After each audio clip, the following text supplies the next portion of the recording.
chair devin thawan du'a thaw devin chair an du'a tiang chair tun chair na le thaw na tam doi timin zo ten om fo tle ma kan lo tha chair tan tha ve deu na chung chang tle man soila ama saberin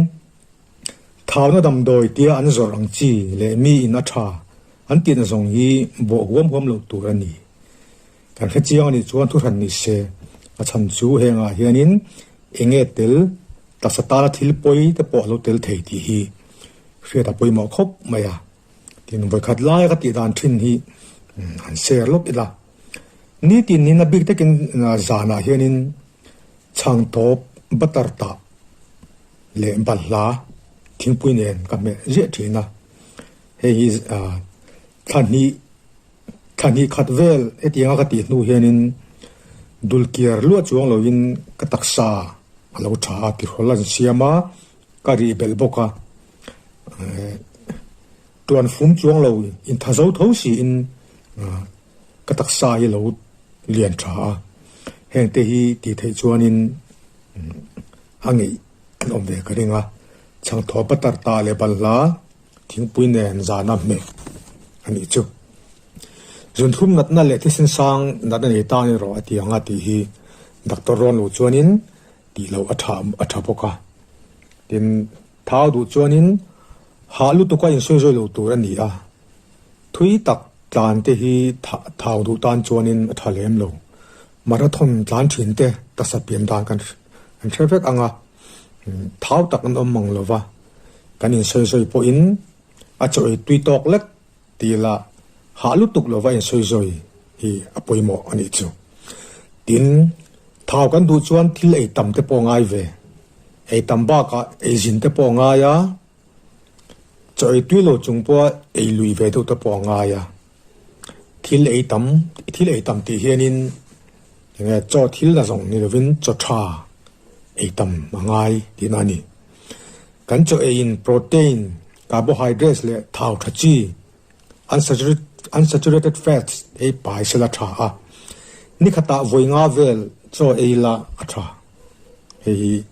ti lui ve ta po angai kan ti to kha cho thai tu chuanin sum te po a hek ve deuh nge yang le ti hol siam turin in soi soi ve tur ani a ni chen kan soi to ang khanin thui deuh tlan te thalawa heba tin gym makalte push up ti te rejoy heng te hi ti tha ti hol siam the thau tha unsaturated fats e tam tur ani a nut ang chi badam te peanut butter te almond te cashew nut ang te e tam tur ani a sang thau tha e tam a tha a avocado ang te e wara tha a bong nu te in tam a tha a cheese an ti ang chi te har tui te po e tam a tha a tin heng ba ka hianin protein powder supplements hi dam do dora te po le tur te oma tin company thang te ponan zuara he te po e tha a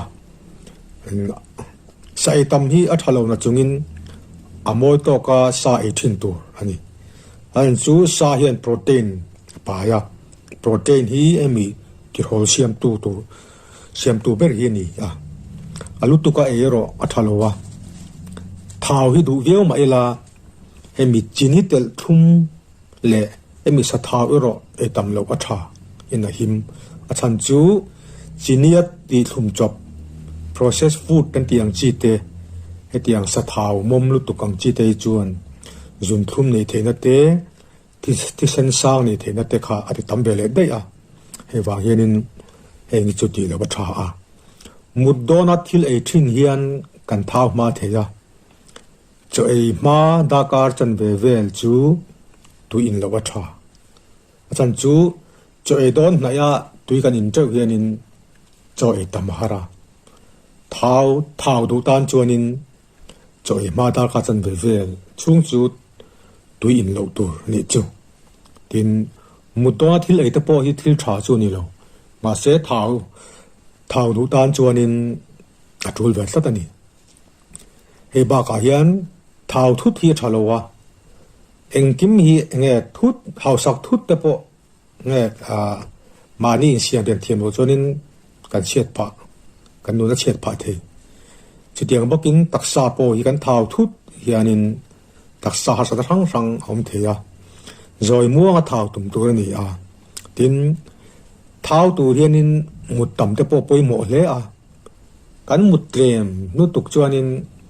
kan thau thilo boka ni tin da kariat vel mutin acha a tin heng zong zong ba hianin thau tan in ti cher a harang bukin cher tan in ti thawi a har ve a he wang hianin cher tan thau kan tu chonin ni cha kan sui ta ka chin che ila thei top chu ve angai ni dam doi manga in ei thau rong ti chu adai re lova risel na tan pona thalo ti hi ria ila deksona hi midam takin thau na dam doi mon ti a an lo e ringot thina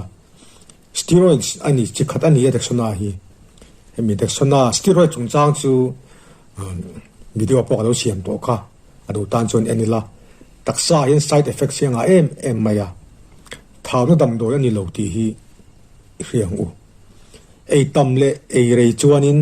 taksatanin khong thalo ani tam em maya chu wangin deksona te le tiang steroid shrim phrim hi